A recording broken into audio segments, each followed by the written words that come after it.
We were working with some of our indigenous partners in North Dakota. We were giving an update on our bison population genomics map that we've been building outside of our foundation about genetic diversity that's been lost in the bison. We asked Chairman Fox of MHA Nation, what other things could we be working on? And he started talking about wolf conservation and the importance of wolves. And we're like, oh, that makes a lot of sense. That makes a lot of sense. And he's like, I just don't understand why you're not working more on like American horses, American wolves. You're an American company. Your first animal should be solely, and he's like, yes, the mammoths were in America, but there are also other places you do something that's solely American, like the great wolf. And I said, well, tell me more about the great wolf. And he said it was a much larger wolf. It was a stronger wolf. It was white. And we think, based on when my people were here, started to be in this land, we think it was a Pleistocene wolf.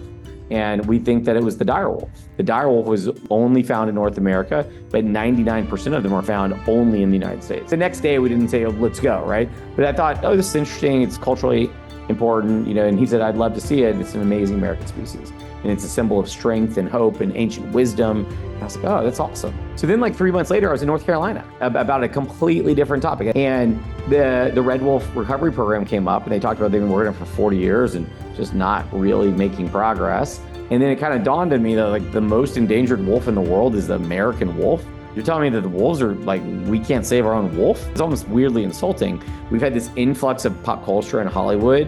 We do recognize that culture and movies and all this drive, but we haven't really pursued that. That world has pursued us. We can work with the indigenous people groups that are excited about it. It could be a symbol of American pride. It just kind of all came together. And then the project went so much faster than we thought.